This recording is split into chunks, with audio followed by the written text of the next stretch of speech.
Good morning, everybody. My name is David Horowitz, and I'm the founding editor of the Times of Israel. Wow, thank you. This morning, we're going to take a tour of the region and explore the many challenges that face the United States and Israel. Here with us today is the former Deputy Assistant Secretary of State for Near East Affairs, Liz Cheney. Also joining us is Middle East analyst from Israel's Channel 2 News, International Fellow of the Washington Institute, Ehud Yaari.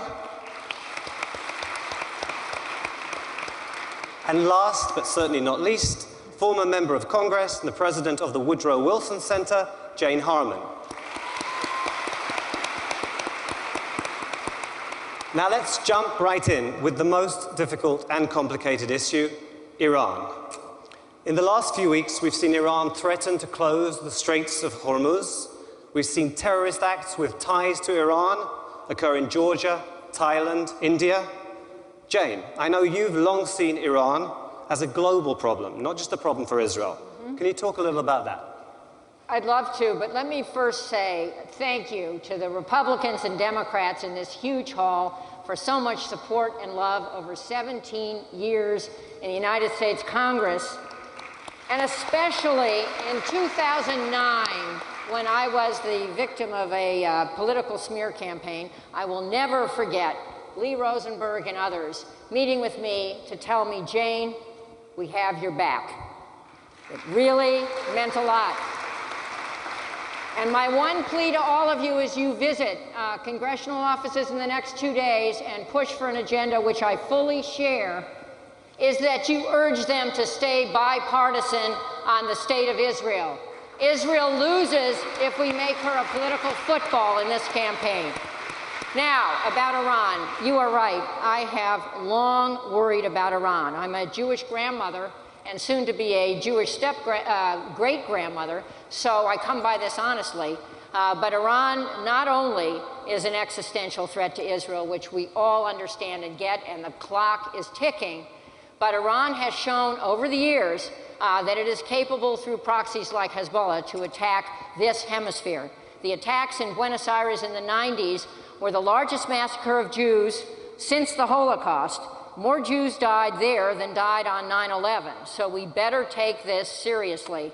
And if Iran gets a nuclear weapon, the arms race that will ensue and the destabilization not only of the region but the world, I think means that Iran and a few other countries that we'll get to, like Pakistan, are countries we need to worry about. It's in our national interest to prevent Iran from getting a nuclear weapon. Thank you, Jane. Liz, let's elaborate a little on that. What would a nuclear-capable Iran mean for terrorist groups like Hamas and Hezbollah? Well, certainly, David, there's no greater threat that anyone faces, Israel, the United States, than a terrorist armed with a nuclear weapon. And when you think about the fact that Iran is one of the worst state sponsors of terror today, and their sponsorship of those groups of Hamas and Hezbollah tells you that not only do you run the risk that they will transfer the weapon itself, transfer a dirty bomb to Hamas or Hezbollah, but also the potential for nuclear blackmail. And when you think about people who say we could contain a nuclear-armed Iran, you hear people often say, well, we contain the Soviet Union. But I would tell you that when you're thinking about a Hamas, a Hezbollah terrorist who is interested in doing anything possible to die for Allah, that person is much more likely to actually use a nuclear weapon than the Soviet Union ever would have been. The danger is much graver. And I just want to make one other point on this issue. When you hear the news discussions about, well, the United States intelligence says X and the Israeli intelligence says Y, I would tell you, don't forget that America's track record on predicting when nations reach nuclear capability is abysmal. That we completely missed the Indian test, we missed the Pakistani test. Before the first Gulf War, the Israelis understood far better than we did the status of Saddam's nuclear program. And just back in 2007, It was not until the Israelis came to the United States with photos of the nuclear plant that the North Koreans were building in the Syrian desert that we understood there was a nuclear facility there. So putting the security of the United States, the state of Israel, in the hands of American intelligence ability to predict the status of the Iranian nuclear program, I would say, is a very dangerous path to go down. Thanks, Liz. Thank you. Ehud, let me move on to you. Can you paint a picture for us? How far does Iran's influence reach already, and what does it mean for Israel's security? Well, I think Iran is trying to play Baradar Bozorg. Baradar, brother, Bozorg, big brother. Big brother for the Middle East. And they do believe that having a nuclear bomb, or the perception that they are very close, hanging in there, just beneath the nuclear threshold, will give a boost to their aspirations for regional hegemony. Now, quickly, there are three things that the Iranians are now engaged in. Number one is trying to save President Assad of Syria after the massacres and the big slaughter in the city of Homs. That's of primary importance to them because this is the formation of the axis between Hezbollah, Iran through Syria. Number two, they are making absolutely concentrated effort in order to prevent the relationship with Turkey, the greatest Sunni state in the region, in the Middle East, from becoming relations of rivalry instead of relations of some cooperation. And the other thing is that the Iranians are trying to prove to the new Muslim Brotherhood movements, which are taking over many countries in the Middle East, that the Sunni-Shiite divide is probably bridgeable. And I'll just refer you quickly to the fact that it was the spiritual leader of Iran, Khamenei, who was the translator of all the Muslim Brotherhood writings from Arabic to Persian. And they are making enormous effort, saying to the Muslim brothers, hey, your concept of Islamic State is not that different from Khomeini's concept. Very, very, very interesting. Thanks, Ehud. And we'll come on to Syria in a bit more detail in a minute. Liz, let me just come back to you and talk about sanctions. We see that the rial is tumbling, the Islamic Republic is having difficulty conducting financial transactions, but the nuclear program continues. So my question is, are sanctions having an impact, and what more can be done? I think it is clear that the sanctions are having an impact on the economy of Iran, but there's absolutely no evidence, David, that the sanctions are having any impact at all on the nuclear weapons program that Iran is undertaking.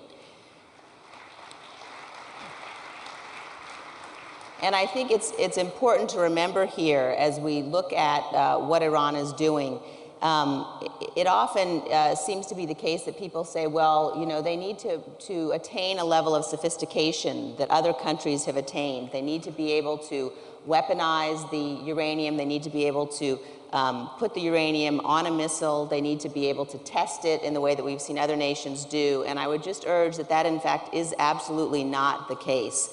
It's critically important that we understand where the red lines should be. Iran cannot be allowed to become capable of doing those things.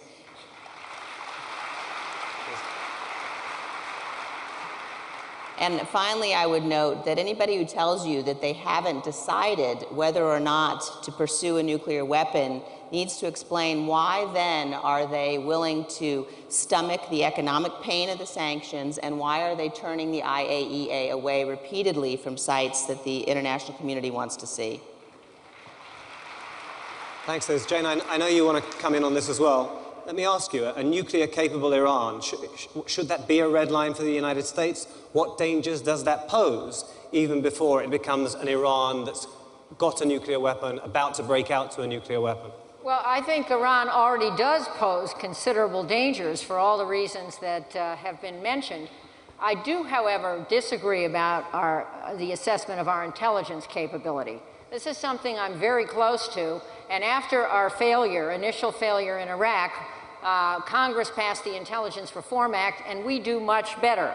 Iran is one of the toughest targets, but I think Israel agrees with us that Iran is at least a year away from having a testable weapon and 2 years away from being able to put it on a missile. I think that's the general agreement. Then comes the question, what do you do in the meantime? And this is a very tough issue. Obviously, Israel is struggling with it, and so are we. I was very heartened to read the interview that President Obama just had with Jeff Goldberg in the Atlantic magazine, where he made clear that he is not bluffing and that containment is not an option. Containment must not be an option. We all agree on that.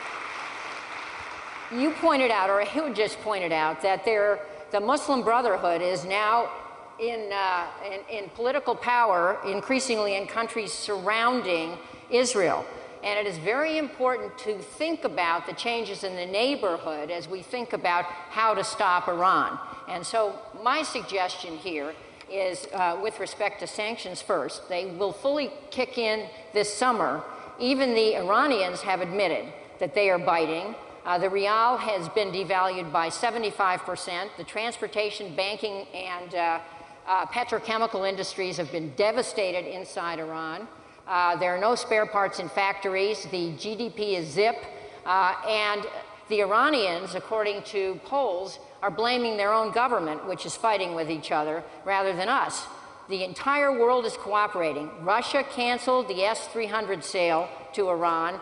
China has cut back on its purchases of gas from Iran, and gas and oil. And it seems to me that we should let a few more months go by to give success a chance. Finally, let me comment on Syria, and I know we're going to this later. But if we can break Syria away from Iran and deny Iran her back door to Hezbollah and to Hamas and to Lebanon and to Israel, that will be an additional huge strategic blow to the Iranian regime. So I think we have a few more months, and I think, or I would urge our President, Obama, to make absolutely clear that he will act, use the military component if he has to prevent Iran from getting a nuclear weapon.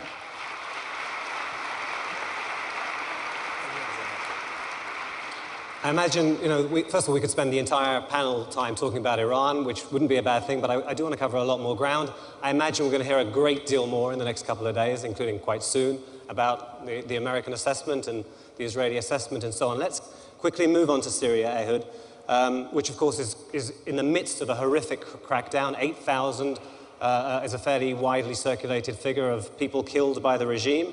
First of all, from the Israeli perspective, Ehud, what does the instability in the north mean for Israel? Ironically, of course, it's been a very, very quiet border for us for decades. But first, my friend David, just a word about Iran. I think it's very important to keep in mind, the Iranians have taken a decision. They have taken a decision.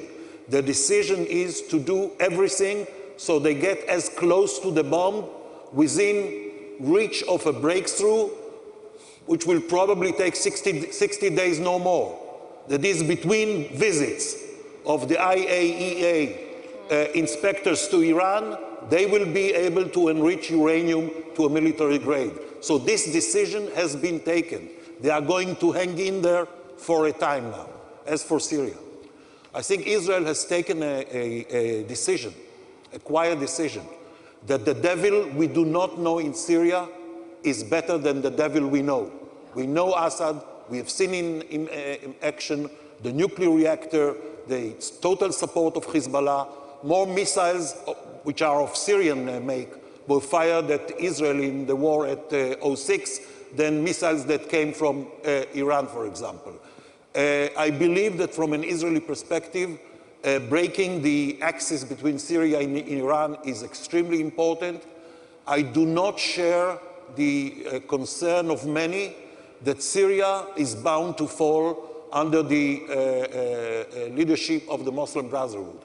People tend to forget Syria is a country consisting of about 40% minorities, Kurds and Druze and Alawites, 10% Christians, Turkomans, Circassians, etc. It's going to be very difficult for the Muslim Brotherhood to gain victory in Syria the same way they did in Egypt, Iraq, and lately Morocco. So I think from an Israeli point of view, let Assad go.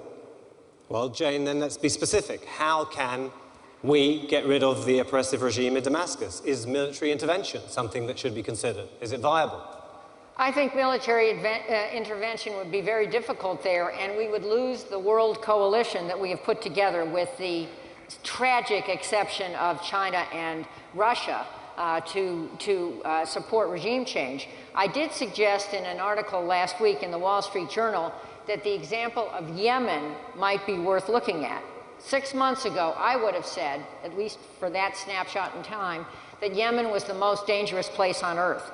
That's before President Obama helped to take down al-Awlaki and a couple of others who were propagating very dangerous materials into our country and inspiring some in our country to engage in acts of violence. But in addition to that, what we did was to help broker personal immunity for Saleh, the 40-year dictator in Yemen. Although I'm persuaded he committed war crimes against his people, the better course was to get him out of there. He's now headed to exile, and there has been a peaceful transition and an election of his former vice president, who has pretty much universal acceptance in the country. The acts of violence have stopped, more or less. The United States still has access to curb any al-Qaeda people who may be hiding out in the boonies of Yemen and intend to attack us. And if that kind of deal could be worked in Syria, even though I have the same view as all of you do about the atrocities committed by Bashar al-Assad, I think we would keep that country from careening into civil war. We would break it away from Iran, and that would be a very big component of our strategy to change policy in Iran. Let's pick up on that, Liz. The question of the potential collapse of Assad's regime, its implications for Hezbollah, and especially its implications for Iran. I will answer that, David, but I want to go back to Iran for just a moment because it is such a hugely important issue. The test here is not when will Iran get a testable weapon. The red line must come much sooner than that.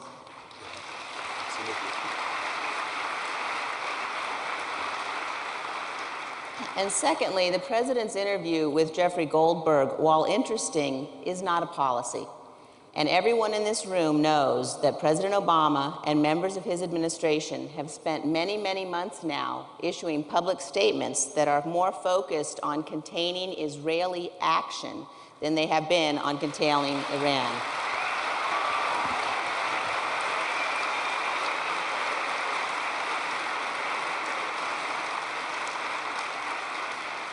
I think everyone on this panel and everyone in this room hopes that military action can be avoided.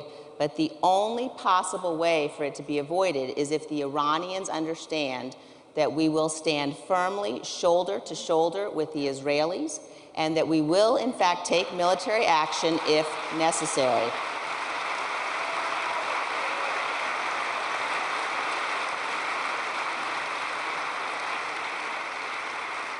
Let me ask you very quickly, Liz, to address that Syria question, the consequences of a fallen Assad regime for Iran, for Hezbollah. I think that clearly, as Jane said, as Ehud said, it is in America's interest for Assad to go, it is in Israel's interest, and it will clearly hurt Iran. Iran obviously uses Syria, uses Bashar Assad as a toehold in the Arab world, as a place through which they funnel weapons and money to terrorist organizations, and it is past time for Assad to go. Having said that, Assad's departure is necessary, but it is not sufficient. We do have to be concerned with what comes next. And here again, I think it's important. I wish I had more faith in the current foreign policy team here in Washington. It is a very complicated situation, a complicated set of circumstances. We would not like to see the Muslim Brotherhood come to power after Assad. We need to be working very closely with the opposition in Syria. We ought to be arming the opposition, in my opinion, today. And we should be working closely with them to ensure, in fact, that the Muslim Brotherhood does not follow Assad. Okay, I'm going to press on now because we've got still a fair amount of ground that I want to cover. We talked a little about Hezbollah, talked about Syria and Iran.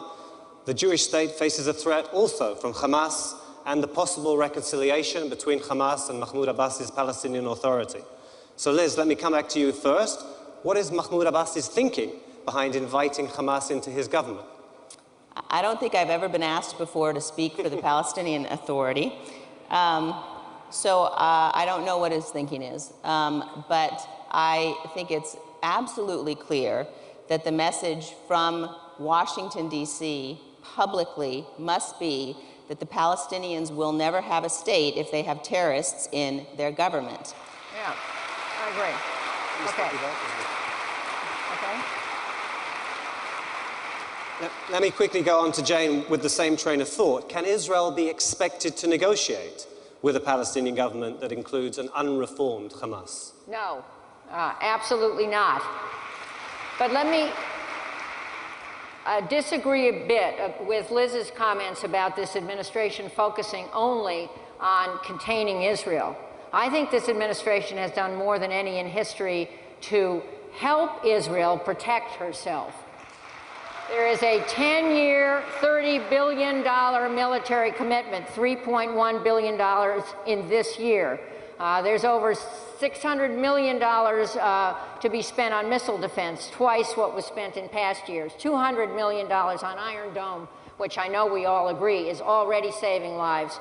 A strong commitment to Israel's qualitative edge, and unprecedented military and intelligence cooperation between our countries. I agree that it is important for President Obama, who will speak here soon, to get the Israelis and the Iranians to believe that he will act, including what he calls the military component, in order to prevent Iran from getting a nuclear weapon. It's important for him to gain that trust, and I think the way to do it is to make clear that he will act.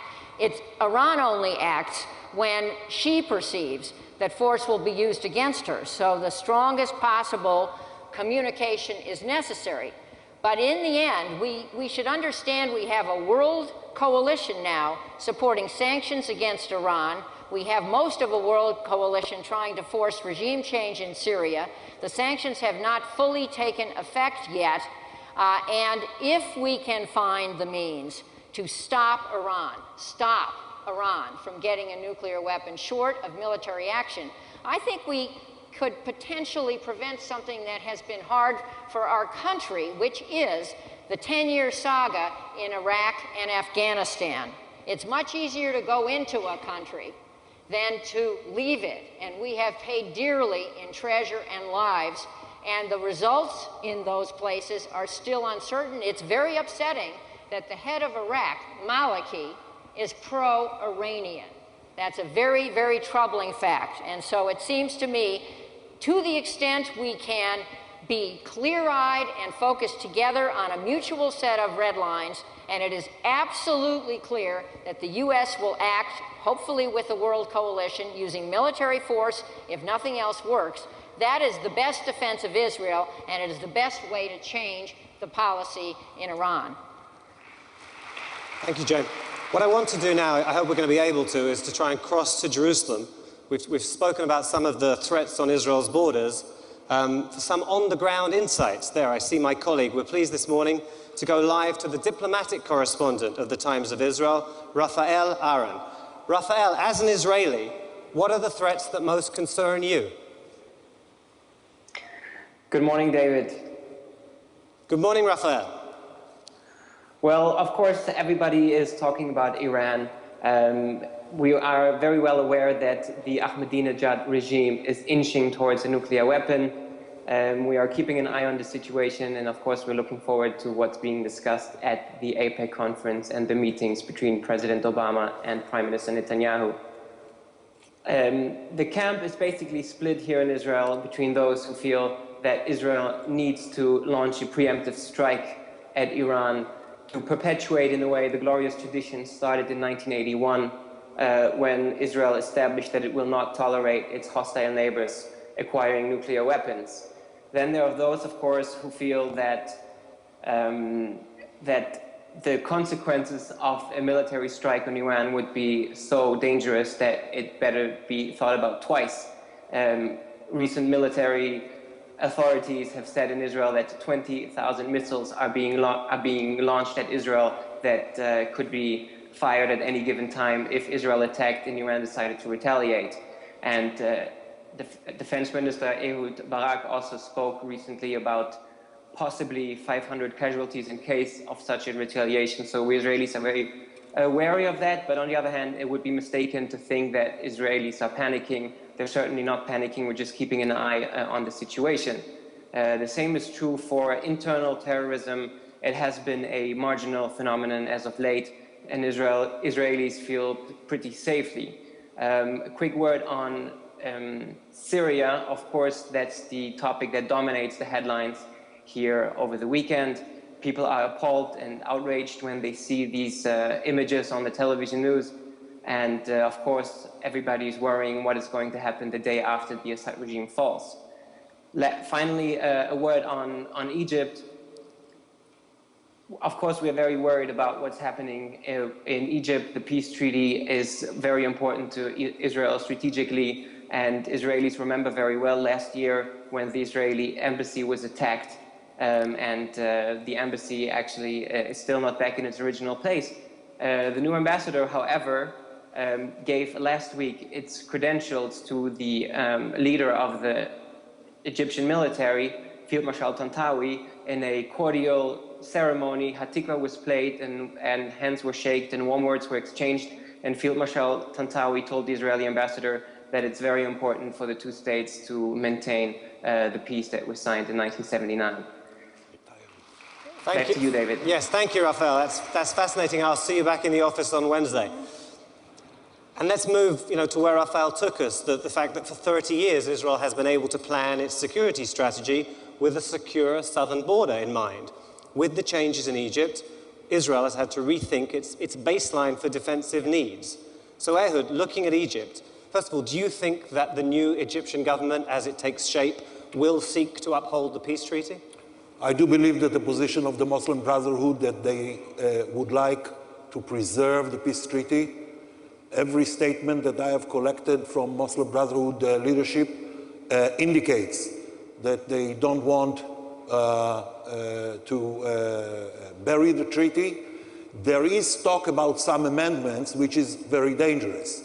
Now, the amendments that they are seeking have to do with the restrictions on Egyptian military deployment in the Sinai Peninsula. But here is the point. Israel has an interest now in allowing and in accepting a different deployment of the Egyptian army in the Sinai that is closer to the Israeli borders for the simple reason that the Sinai Peninsula, 3 times bigger than the state of Israel, has become the black hole in the triangle of peace between Israel, Egypt, and Jordan. It's full of Bedouin militias. The Toyota pickup with the Gurionov submachine gun on the back has become the new camel. They write poems and songs to the Toyota. They used to write only songs and poems for the camels. It's a different situation there.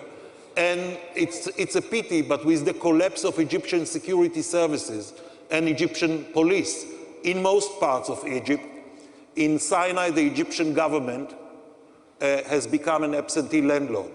So I think there is a possibility to work out a new arrangement with the new regime in Egypt, and I can say in one sentence how. And that is one sentence, and that is we have an understanding going for over a decade with the Egyptians. It's called the Agreed Activities Mechanism through the MFO, which is led by the US, which allows for the parties to change the deployment of each of them along the border with mutual consent. We can activate this, and then we will have probably better chances of preventing a flare-up in the peninsula. Okay, we're very short on time, but I want to end the discussion by asking each of you to give us one prediction about the Middle East and what we'll be talking about at next year's policy conference. Liz, let me start with you. You've got about 30 seconds. I think there are clearly lots of debates here about policy and which way we ought to go, particularly with respect to Iran. But I think it's very, very important, as you listen to the rest of the speakers here, that you remember there are facts. And one fact is that there is no president who has done more to delegitimize and undermine the state of Israel in recent history than President Obama. Well, let me stop you there and let me go. But I have a prediction. I'll do a quick prediction. Oh, give me your quick prediction. I think it's important to remember that what President Obama said when he went to Cairo in June in 2009, and he equated the Holocaust with the situation under which the Palestinians live today. Don't forget that when you hear additional different words from that president. I predict that when we meet here next year for the policy conference, it will be to celebrate a restored American-Israeli relationship under a brand new American president. All right, Jane, I'm going to ask you for your prediction. I'm going to ask you to try and do better and stick to the 30 seconds. Yeah, I think it is a grave mistake, as I said at the beginning, to turn support of Israel into a political football. And I won't. My prediction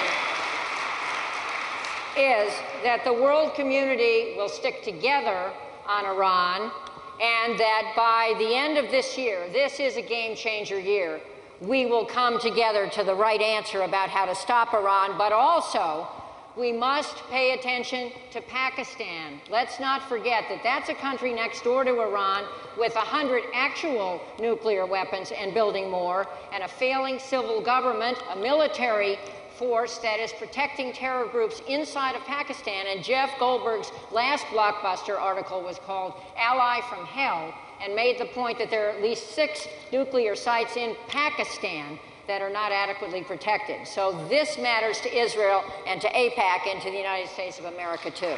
Thank you, Jane. Finally, Ehud, half a minute. Next year's prediction. I think by next year, we will see more Arab countries in which the Arabs are transforming themselves for the first time in history from subjects to citizens. And we in Israel, too, should applaud that. That's right. Number 2, I think that next time this year, we will be able to judge better whether it's democracy, which is coming to the Arab world, or some systems of demo-anarchies, which is unfortunately a possibility. And the third thing, we will be still debating the Iranian nuclear program, only the Iranians will be quite a bit ahead. Okay, thank you, Ehud. Thank you, Jane. Thank you, Liz. Thank you, ladies and gentlemen, so much for your attention this morning. And I want again to thank our wonderful panel for their thoughts and insights. And we look forward to continuing this discussion for the next 2 days. Thank you very much.